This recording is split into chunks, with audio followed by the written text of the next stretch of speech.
Assalamualaikum warahmatullahi wabarakatuh. Oke, pada bagian yang kedua, melanjutkan dari yang bagian yang pertama terkait dengan introducing the fixed and variable cost. Yang berikutnya ini kita bahas untuk model yang lebih kompleks, yaitu three echelon supply chain modeling. Sampai dengan yang bahasan bagian yang pertama, kita hanya mempertimbangkan dua echelon dalam supply chain, yaitu terkait dengan fasilitas dan konsumen. Ataupun misalkan kalau fasilitas di sini adalah warehouse, berarti warehouse konsumen. Atau kalau misalkan retail, retail ke konsumen.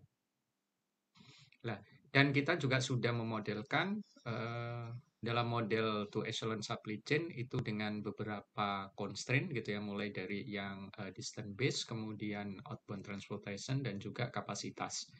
Nah, sekarang sekarang kita akan bahas yang lebih kompleks di mana pada kasus real biasanya warehouse ini tidak berdiri sendiri, dia menerima pasokan dari pabrik. Sehingga kita skopnya dalam three echelon supply chain ini adalah tiga echelon yaitu meliputi pabrik, gitu ya. Contohnya adalah pabrik, kemudian warehouse, kemudian ke konsumen. Berarti dari pabrik memproduksi, kemudian produk itu jadi dikirim ke warehouse, warehouse disimpan sementara untuk di kemudian ada di sana konsolidasi, terus kemudian dipecah untuk dikirimkan ke masing-masing konsumen.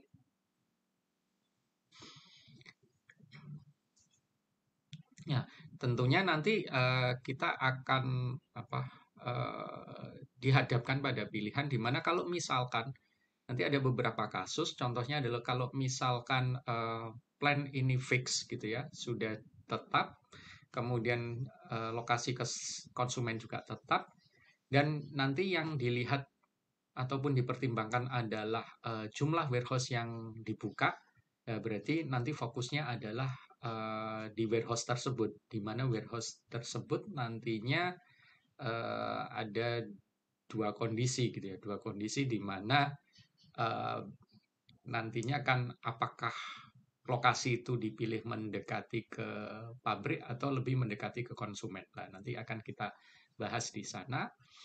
Dan kenapa kita bahas three echelon? Karena three echelon ini merupakan dasar pada saat kita bisa memahami model di three echelon supply chain untuk pengembangan ke model berikutnya, misalkan ke 4, 5, dan lebih gitu ya. Lebih dari 5 echelon supply chain itu mungkin Anda tidak akan bingung gitu ya. Karena sudah memahami konsep pada modeling yang three echelon supply chain. Oke, ini adalah gambaran, tapi sebelumnya saya berikan ilustrasi terlebih dahulu, gitu ya. Ya, tadi sudah saya sampaikan di awal adalah di mana misalkan lokasi pabrik dan konsumennya ini tetap, di mana di sini kita perlu memutuskan di mana lokasi warehouse-nya, gitu, yang pas. Nah, ini kemudian eh, lokasi warehouse di mana dan berapa jumlah warehouse-nya gitu ya.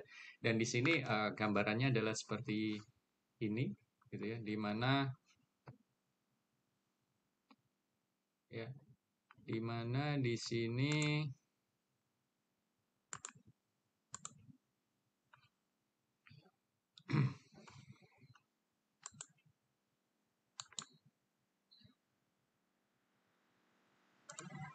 ya, di sini ada pabrik, kemudian ini adalah warehouse, kemudian ini konsumen. Pabrik mengirim ke warehouse, warehouse mengirim ke konsumen. Ini adalah model yang biasa gitu ya, yang terjadi di kondisi real juga kondisi gambarannya adalah seperti ini.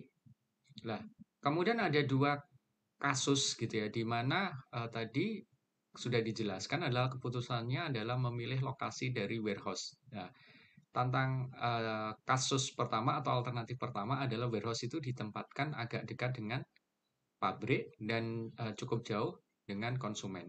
Kemudian yang kedua adalah warehouse di sini ditempatkan lebih mendekati ke konsumen, gitu ya.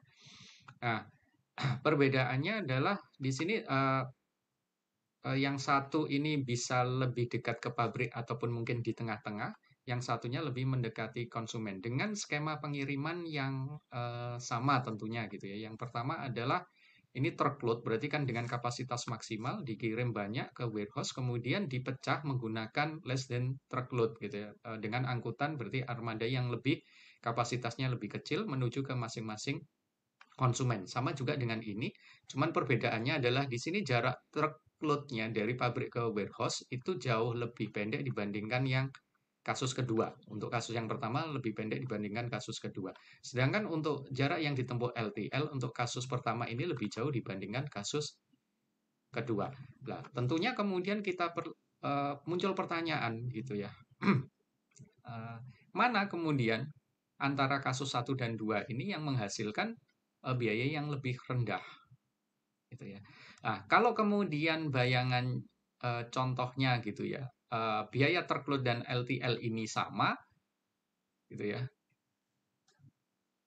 Tentunya adalah mungkin perbedaannya tidak begitu signifikan gitu ya.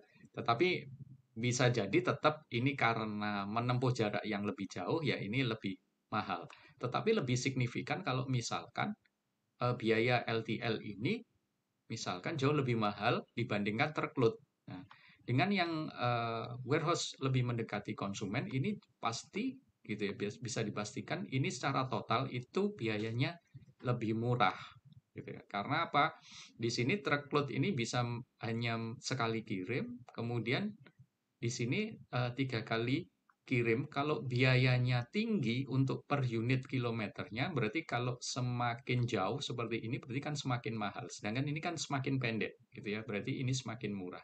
Sehingga kalau kita bandingkan dengan acuan adalah LTL, biaya LTL ini lebih tinggi dibandingkan truckload untuk per unit produknya, per kilometernya, tentunya kita akan memilih case yang kedua.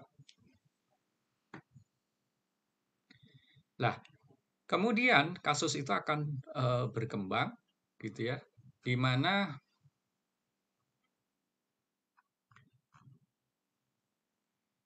nantinya kalau misalkan ini kan kita hanya melihat ada 3 gitu ya. Kalau misalkan kemudian konsumennya bukan 3 tetapi banyak gitu ya dan tersebar gitu.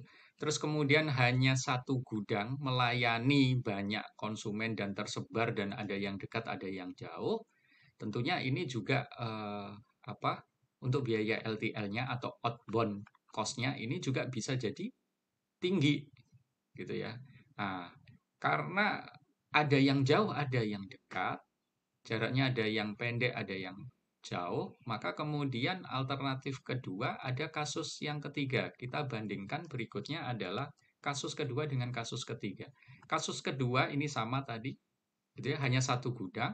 Kasus yang ketiga adalah ditambah lagi satu gudang, di mana sebagian konsumen, gitu ya, sebagian di handle gudang pertama, sebagian yang lain di handle gudang yang kedua. Di mana di sini sama kondisinya adalah ini sebisa mungkin mendekati konsumen, gitu ya. Lah ini yang dekat, lah ini yang jauh, gitu ya. Misalkan ini yang ketiga, ini sekumpulan konsumen ini jauh, ini dibukakan gudang baru yang bisa lebih dekat jaraknya. Nah, dengan kasus misalkan gambaran, ini juga bisa berbeda gitu ya. Kalau misalkan biaya LTL ini tidak begitu besar signifikan dibandingkan TL, bisa jadi kasus kedua ini lebih murah atau sama biayanya. Tetapi kalau biaya LTL ini jauh lebih tinggi dibandingkan truckload, bisa jadi kasus ketiga ini dengan penambahan warehouse itu khusus untuk biaya transportasinya lebih murah dibandingkan kasus kedua. Sehingga kemudian kita perlu lihat adalah apa? Trade-off. Nah, kalau ini lebih murah biaya transportasinya, berarti ada penghematan dibandingkan kasus yang kedua. Lah besarnya penghematan itu lebih tinggi atau lebih rendah dibandingkan biaya membuka gudang baru.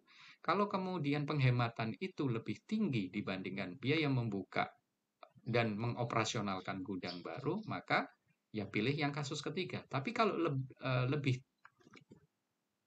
penghematan lebih tinggi gitu ya, itu pilih kasus ketiga. Tapi kalau penghematan itu lebih rendah dibandingkan biaya buka dan operasional gudang baru, ya tentunya pilih kasus yang kedua. Nah, sehingga di sini tentunya kita kemudian perlu kaji gitu ya lebih lanjut, di mana tidak selalu kemudian dengan membuka tambahan gudang ini untuk lebih mendekati semua konsumennya itu pasti terpilih. Kita harus berhati-hati, kita kaji benar gitu ya. Nah, apalagi kemudian kasus ini bisa jadi lebih berkembang lagi gitu ya. Kalau misalkan di sini ini masih jauh gitu ya untuk yang gudang pertama, ini bisa kemudian dihandle gudang ketiga gitu. Nanti dibandingkan lagi gitu ya. Lebih murah mana biaya totalnya dan seterusnya.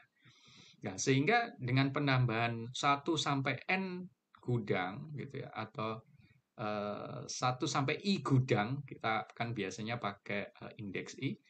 Eh, Maka kemudian kita bisa tabelkan sebagai berikut. Kita bisa gambarkan dalam grafik sebagai berikut. Ya. Ini transportation cost dengan penambahan warehouse gitu ya, khususnya untuk outbound cost gitu ya. Ini akan semakin rendah, tetapi suatu saat kemudian tetap. Ya. Tapi di sisi lain, fixed cost terkait dengan biaya buka gudangnya kan semakin tinggi.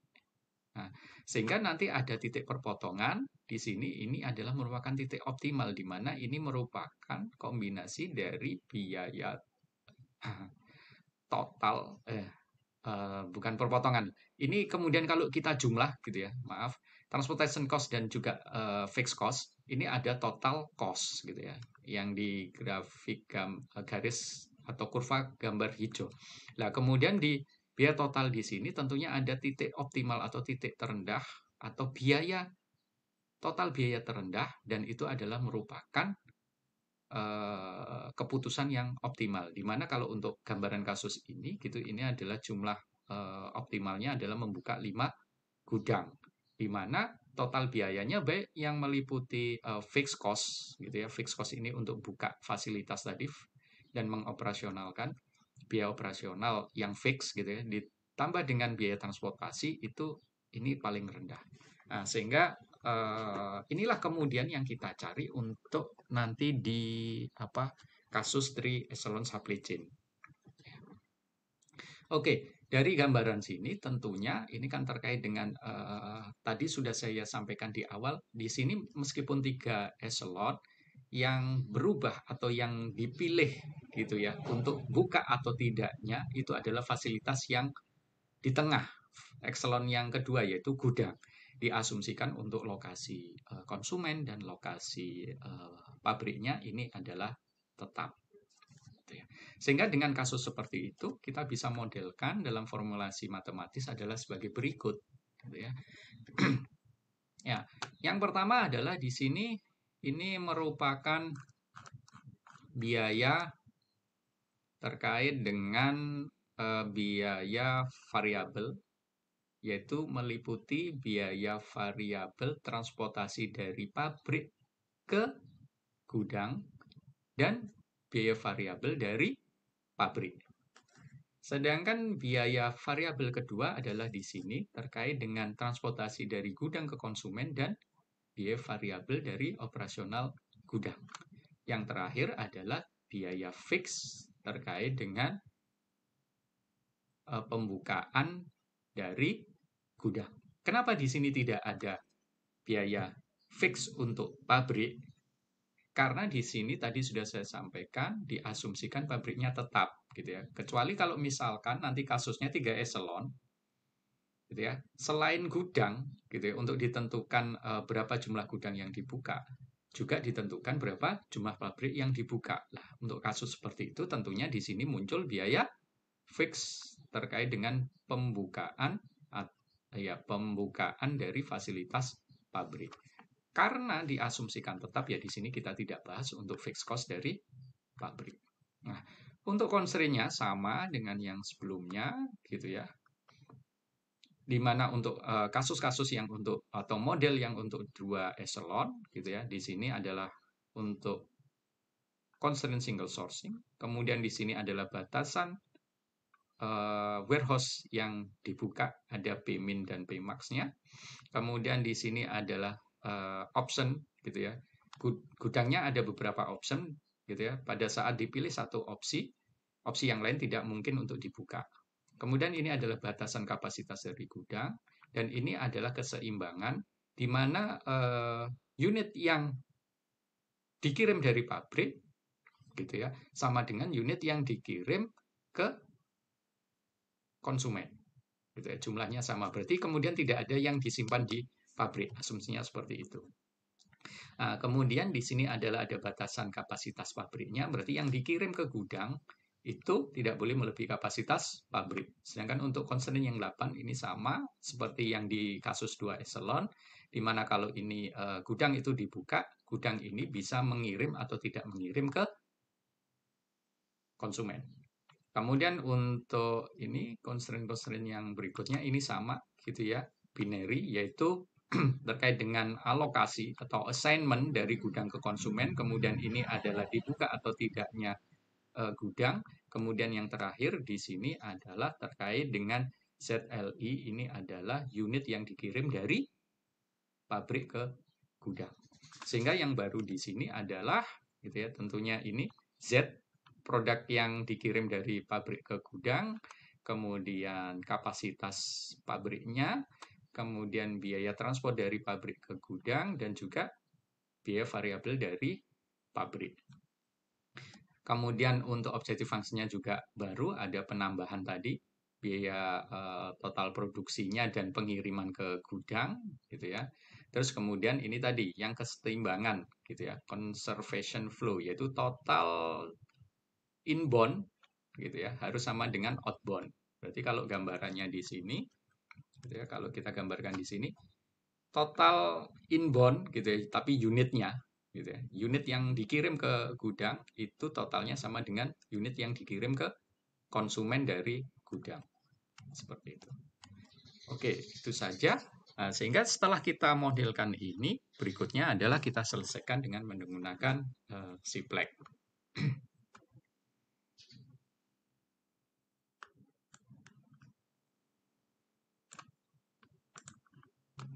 Oke.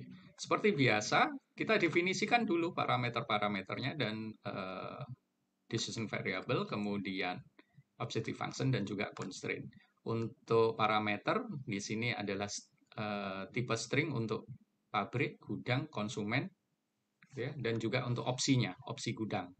Kemudian untuk ini jumlah minimum warehouse dan maksimal warehouse-nya integer, kemudian demanya integer, kemudian untuk biaya transport dari pabrik ke gudang, terus kemudian biaya variabel produksinya, kemudian biaya transport dari gudang ke konsumen, kemudian biaya variabel gudang dan biaya fix gudangnya adalah float. Kemudian untuk kapasitas pabrik dan kapasitas gudang integer. Kemudian di sini ada untuk decision variable untuk X dan Y, XI dan YIJ itu adalah boolean. Kemudian untuk ZLI ya, untuk alokasi dari gudang ke dari pabrik ke gudang itu adalah integer positif. Berarti integer tapi positif. Nah, berikutnya adalah objective function-nya gitu ya. Di sini objective function seperti yang sebelumnya, kasus sebelumnya ini saya pisah gitu ya. Nah, yang pertama adalah apa? Ini ya. Biaya transportasi dan biaya variabel. Semuanya ini variabel cost gitu ya. Yaitu biaya transport dari pabrik ke gudang ditambah dengan biaya variabel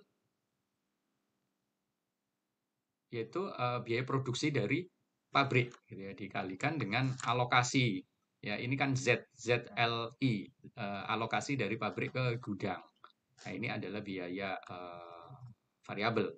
Berikutnya biaya variabel yang kedua adalah biaya ini, berarti biaya transport dari gudang ke konsumen, kemudian biaya variabel operasional gudangnya dikalikan demand dikalikan YIC gitu ya, assignment-nya. Kemudian yang terakhir ini adalah fixed cost-nya, berarti fixed cost dari fixed cost gudang dikalikan dengan XI gitu ya, dibuka atau tidak gitu ya. S ini kan opsi ya, opsi gudangnya nanti ukurannya besar, kecil atau besar gitu ya. Nah, sehingga karena ini minimasi berarti minimasi dari semua biaya tersebut. Berikutnya adalah subject to-nya atau concern. Ini sama gitu ya dengan kasus yang sebelumnya. Saya tidak perlu jelaskan. Ya, ini semua sama. Kemudian yang berikutnya adalah yang batasan kapasitas juga sama. Di sini ada untuk batasan kapasitas gitu ya. Mungkin hanya cocokkan aja. Untuk yang pertama itu adalah ini. Ya, sama dengan 1. Kemudian yang kedua, ketiga ini. Kemudian yang keempat adalah ini. Ya, lengkap. Kemudian yang berikutnya adalah yang kelima. Ya. Yang kelima ini kapasitas adalah ini. Kapasitas constraint, yaitu kapasitas constraint warehouse gitu ya. Kemudian berikutnya adalah yang 6 lah, ini yang baru gitu ya. Di mana apa? Kalau yang baru yang ini berarti untuk sebentar. Ini tadi yang kapasitas warehouse ini, kemudian yang ZLI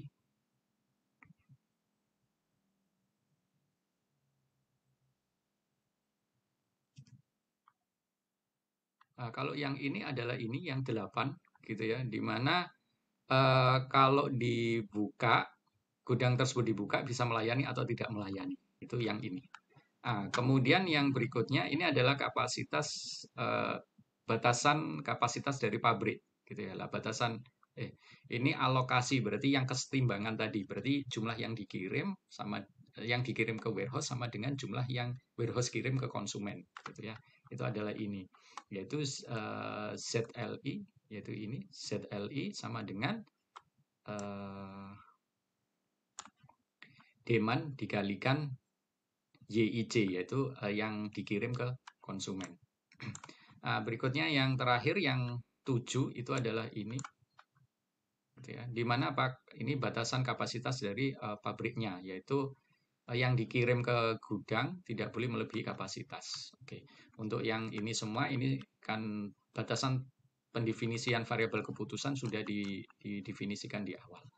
Oke. Kemudian untuk data ini saya menggunakan Excel gitu ya, di mana ini adalah seperti biasa sheet read, sheet connection dulu, kemudian sheet read, kemudian sheet write gitu ya untuk hasilnya. Oke, kita coba running.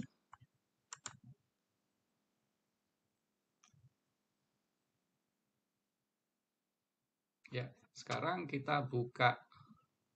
Nah, ini juga sudah keluar ya hasilnya. Nah, ini keluar. Ya, kalau ingin kemudian dilihat sebentar. Kalau ingin dilihat di Excel-nya hasilnya seperti ini gitu ya. Berarti yang dibuka ada 1, 2, 3 gudang. Berarti 2 kapasitas besar dan 1 kapasitas kecil gitu ya. Nah, ini adalah biayanya untuk objective function berarti itu CIZ 2-nya ke ini dan ini Z3-nya gitu ya. Berarti kalau totalnya ini 4715 gitu ya. Kita lihat 4715 sama 675 gitu ya. Oke, kemudian ini adalah alokasi ZLI-nya gitu ya. Kemudian ini adalah YIJ-nya. Kemudian ini XIJ-nya. XI-nya, XIS gitu ya, terkait dengan opsinya. Oke, sehingga kalau sebenarnya kita juga bisa buka di sini gitu kalau ingin mengetahui hasilnya di Siplek gitu ya untuk allocation. Nah, seperti ini sama assignment-nya gitu ya. Berarti ini adalah apa? Ini adalah terkait dengan ZLI-nya gitu ya. Ini adalah YIJ, kemudian ini adalah XI W gitu ya, XIW. Oke, kita berarti sudah bisa selesaikan gitu ya untuk kasus apa tri echelon gitu ya untuk kasus yang kita bahas saat ini. Oke, ini sudah kita bisa modelkan gitu ya, kemudian kita selesaikan dengan menggunakan Vplec. Berikutnya adalah ini ilustrasi contoh saja untuk memberikan gambaran gitu ya. Dengan penambahan gudang itu nanti memang ada penghematan biaya. Khususnya di sini yang tertampil ini adalah total biaya transportasinya dulu. Sehingga seperti yang di awal saya jelaskan, nanti kemudian trade off kita bandingkan dengan biaya pembukaan fasilitas tersebut atau gudang itu bagaimana, lebih tinggi mana dibandingkan dengan penghematan. Nah, ini yang kemudian perlu dikaji perusahaan gitu ya. Nah, kalau misalkan biaya tersebut sudah diinkludkan dalam model matematis, ya hasil yang dikeluarkan model tersebut, misalkan terpilih best 3 ya, yang paling bagus best 3 gitu ya.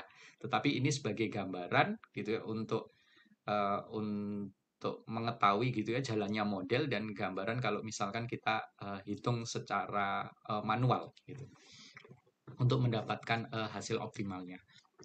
Ini adalah JET case study. JET ini adalah suatu perusahaan pemroduksi cat gitu ya, cat di Amerika. Gitu. Sebelumnya untuk base case ini adalah maksudnya saat ini yang berjalan di perusahaan gitu ya, itu ada 3 pabrik kemudian dengan 2 distributor atau 2 gudang distribusi gitu. Total cost-nya sekian gitu ya. Untuk persen service dalam jarak 400 miles itu hanya 32%. Nah, kemudian dengan kondisi yang ada 3 pabrik, 2 gudang itu dioptimalkan dengan model tadi, hasilnya seperti ini. Gitu ya. Total cost-nya sekian, dengan biaya transport dari pabrik ke gudang itu sekian gitu ya, untuk dari gudang ke konsumen sekian. Nah, ini ada penurunan cukup drastis tanpa menambah jumlah gudang. Tetapi untuk persen servisnya hanya naik sedikit. Nah, yang signifikan pada saat kemudian ditambah 1 gudang lagi gitu ya. Total cost-nya memang hanya turun di sini 12 juta dolar, tetapi untuk servisnya, persen servisnya naik hampir 2 kali lipat. Nah, kemudian ini base 4-nya, ini base 5-nya. Tetapi setelah sampai 5 ini kenaikan persennya tidak cukup signifikan gitu ya. Dan juga penurunannya juga semakin penghematannya juga semakin melambat, menurun gitu ya. Selisihnya di sini semakin kecil kecuali dari 4 ke 5. Nah, dari gambaran ini gitu ya, kita bisa kaji lebih dalam gitu ya. Yang pertama tentunya kita akan mendapatkan gambaran gitu ya terkait dengan fixed cost. Maksudnya seperti apa? Nah, ini ada penghematan 12 juta dolar gitu ya, dengan penambahan 1 gudang. Ya, kita bisa bandingkan gitu ya dengan membuka 1 gudang baru gitu ya. Itu biayanya berapa? Kalau lebih kecil dari 12 juta ya ini worth it gitu ya untuk dibuka. Nah, tapi kalau lebih besar dari 12 juta ya tidak cukup worth it gitu ya, malah merugikan. Berikutnya juga sama untuk 3 ke 4 gitu. Ini ada penghematan sekitar 6 juta dolar. Nah, penambahan 1 lagi bagaimana? Nah, dan seterusnya. Nah, kemudian insight yang kedua adalah ya ini tadi sekalian saya sebutkan berarti tadi yang insight yang pertama dan kedua gitu ya. Penghematan dengan penambahan warehouse itu menurun gitu ya. Incremental savingnya itu dari 12 kemudian drop ke 6 gitu ya seperti tadi ini. Ini kan penghematan 12 terus kemudian hanya 6. Kemudian ini untuk membandingkan kalau kita ambil misalkan 3 base 3 gitu ya, 3 gudang, terus kemudian keempat, itu sebaiknya adalah kalau kita menggunakan model, jangan kemudian dibebaskan. Dalam artian bisa jadi kalau base 3, base 4 dengan model itu 3 dengan 4, itu lokasinya bisa ketiga atau keempat-empatnya ini berbeda. Gitu ya. Ya, untuk membandingkan yang lebih fair itu adalah kalau misalkan base 3-nya kota A, B, C, gitu ya. Berarti nanti base 4-nya adalah ABC ini tetap dipilih, yang satu tambahannya di kota mana gitu ya. Misalkan yang terpilih kota D. Lah, terus kemudian dihitung. gitu ya totalnya. Nah, untuk di modeling nanti juga sama. Nanti kalau bisa kemudian pembandingannya itu dikunci gitu ya. Ini kalau misalkan dianalisis gitu ya. Tetapi kalau misal kita running untuk langsung yang optimal ya memang dibebaskan gitu ya. Nah, sehingga dengan analisis seperti ini, dengan 3 dan 4, dengan tiganya itu tetap sama, itu kita bisa perbandingkan jauh lebih fair. Ya, kemudian penghematan penambahan warehouse itu berkorelasi dengan langsung dengan penghematan biaya warehouse ke konsumen gitu ya. Ini kan ini kan cukup signifikan gitu ya untuk dari warehouse ke konsumen dari 104 ke 80. Berarti ini ada penghematan 24, kemudian penghematan berikutnya 11, kemudian 9. Tapi kan semakin menurun gitu ya. Nah, kemudian percentage konsumen yang dilayani juga akan meningkat gitu ya dengan penambahan warehouse.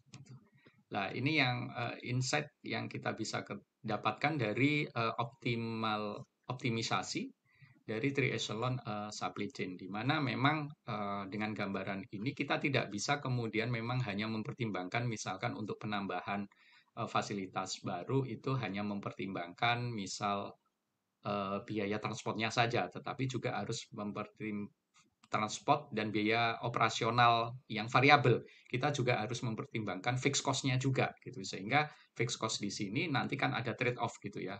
Apakah menguntungkan atau tidak dengan pembukaan fasilitas baru. Nah, kemudian berikutnya ya tentunya dengan acuan dari model 3 echelon ini nanti untuk pengembangan ke 4 echelon, 5 echelon dan seterusnya ini saya yakin Anda bisa memahami atau mengembangkannya itu lebih mudah. Itu yang pertama. Kemudian kedua, bisa jadi nanti tantangan berikutnya adalah kalau misalkan semakin berkembang, kemudian bukan hanya yang dipertimbangkan lokasi warehouse saja, tetapi juga kan demand semakin meningkat gitu ya, warehouse juga perlu dipertimbangkan ekspansinya. Berarti ekspansi kapasitas dari pabrik juga bisa harus dipertimbangkan. Kalau kemudian tidak bisa menambah shift, kemudian harus membuka pabrik baru gitu ya, meskipun sangat mahal, ya kalau memang dimungkinkan dan itu jauh lebih murah dalam total biaya secara keseluruhan, ya sebaiknya juga dibuka lah. Ini untuk pengembangan berikutnya perlu dipertimbangkan kondisi-kondisi seperti ini. Dan catatan lagi satu, yaitu yang perlu diperhatikan adalah apa? Seperti yang sudah saya sampaikan di yang bagian pertama, tentunya apa? Ya biaya-biaya ini perlu dipertimbangkan kenaikannya di periode-periode berikutnya. Bukan kemudian biaya itu kita hanya menilai pada present value saja, tapi future value-nya itu kita perlu pertimbangkan sehingga nantinya gitu ya kondisi ini. Nah, ini bukan seperti ini saja, tetapi kemudian atau ada indeks T gitu ya terkait dengan periode. Sehingga kemudian permasalahan modeling ini menjadi lebih kompleks, tetapi lebih mendekati kenyataan. Karena memang kan seperti itu kenyataan. Biaya itu baik biaya investasi, biaya operasional, misalkan warehouse, biaya produksi pabrik, itu kan ada aspek inflasi gitu ya, ada aspek misalkan apalagi kalau terkait dengan bangunan ada depresiasi dan lain sebagainya gitu ya. Kalau misalkan beli bangunan second gitu ya, gudang gitu ya, tidak bangun tetapi beli gudang tetapi second lah. Ini kan juga perlu dipertimbangkan. Nilai feature-nya itu feature value-nya perlu dipertimbangkan. Oke. Mungkin itu saja untuk yang bagian kedua ini. Saya harapkan ini mudah untuk kalian pahami. Eh, mulai dari bahasan mulai dari 2 eselon sampai ke 3 eselon dan nanti bagaimana kemudian pengembangannya ke 4 eselon dan seterusnya dan juga tidak terbatas pada pemilihan lokasi gudang, tetapi bagaimana juga dengan pemilihan lokasi pabrik jika bisnis ini semakin nanti berkembang untuk masa ke depannya. Oke, mungkin itu saja yang bisa saya sampaikan untuk kuliah atau materi kali ini. Saya sudah sampaikan bagian yang pertama adalah terkait dengan mempertimbangkan fixed dan variable cost. Yang kedua ini adalah pengembangan lagi untuk pembahasan ke triathlon. Oke, cukup itu saja. Terima kasih. Wassalamualaikum warahmatullahi wabarakatuh.